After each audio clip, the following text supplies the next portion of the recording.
Baik, berikutnya kita lanjut ke soal nomor 8. Berikut ini data titik beku berbagai larutan. Nah, berdasarkan data di atas dapat disimpulkan bahwa di sini jika kita lihat jenis larutannya, yang pertama ada garam dapur. Rumus kimia dari garam dapur adalah NaCl. Rumus kimia dari kalium hidroksida adalah KOH. Rumus kimia dari glukosa dan fruktosa ini sama ya, dia saling berisomer, yaitu C6H12O6. Kemudian ada kalium klorida. Kalium klorida rumus kimianya adalah KCl. Dan gula.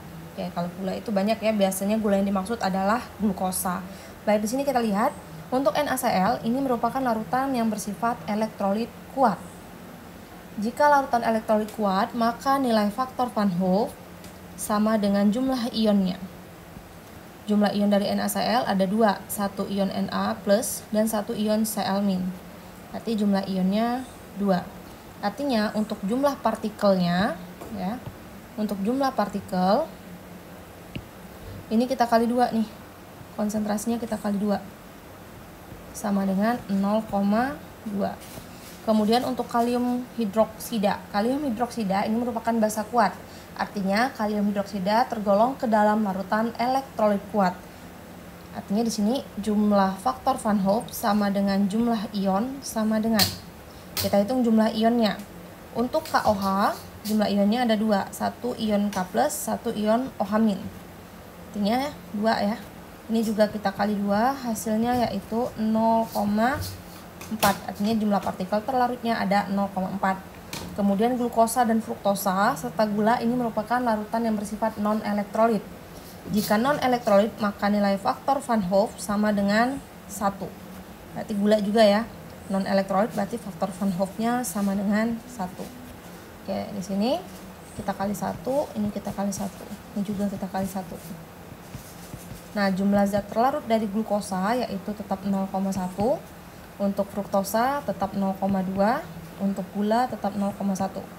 Oke, sekarang kalium klorida. Kalium klorida atau KCl ini merupakan garam netral yang berasal dari ion basa kuat dan ion asam kuat. Artinya di sini kalium klorida merupakan zat elektrolit kuat, yang mana faktor Van Hoff-nya sama dengan jumlah ion. Jumlah ionnya ada 2, satu dari K, ion kalium, satu lagi dari Cl-, ion klorida. Berarti jumlah zat terlarutnya kita kali 2 yaitu 0,4. Nah, berikutnya kita ingat hubungan antara jumlah zat terlarut dengan sifat koligatif larutan. Di sini jika jumlah zat terlarutnya nggak muat ya, kita turunkan sedikit. Jika jumlah zat terlarutnya banyak, maka yang akan terjadi adalah yang pertama, tekanan uap larutan. Tekanan uap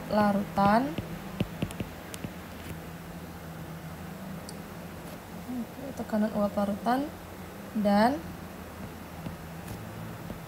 titik beku larutan makin rendah. Ini enggak, maaf ya, makin rendah. Kemudian jika jumlah zat terlarut banyak, maka titik didih larutan, kemudian kenaikan titik didihnya, kenaikan titik didih larutan, kemudian penurunan titik beku larutan, penurunan titik beku larutan. Berikutnya ada penurunan tekanan uap, penurunan tekanan uap larutan, dan tekanan osmotik larutan akan semakin tinggi pula atau makin besar ya. Nah, di sini kita lihat bahwa jumlah zat terlarut itu berbanding terbalik dengan tekanan uap larutan dan titik beku larutan. Jumlah zat terlarut berbanding lurus dengan titik didih, kenaikan titik didih, penurunan titik beku, penurunan tekanan uap, dan tekanan osmotik. Oke, di sini jika kita lihat ya, kalau kita urutkan jumlah zat terlarutnya di sini, jumlah zat terlarut yang paling banyak atau yang paling sedikit dulu deh. Jumlah zat yang terlarut yang paling sedikit itu dimiliki oleh gula dan glukosa. Nih, nilainya 0,1 ya. Oke, di sini gula sama dengan glukosa ya, jumlah zat terlarutnya. Nah, nilainya tadi 0,1. Kemudian yang kedua, jumlah yang kedua ada NaCl, jumlah zat terlarutnya sama dengan fruktosa. Nilainya yaitu 0,2. Nah, yang paling besar itu jumlah zat terlarutnya punya kalium hidroksida KOH. Nah, jumlah zat terlarut KOH itu sama dengan jumlah zat terlarut dari KCl, yaitu nilainya 0,4. Oke, di sini artinya kalau kita lihat jumlah zat terlarut paling banyak adalah KOH dan KCl. Berarti untuk KOH dan KCl, tekanan uap larutan dan titik beku larutannya yang paling rendah. Nah, kemudian yang paling sedikit jumlah zat terlarutnya di sini adalah gula dan glukosa. Artinya tekanan uap larutan dan titik beku larutan yang paling tinggi dimiliki oleh gula dan glukosa, gitu ya. Oke, sekarang kita lihat optionnya.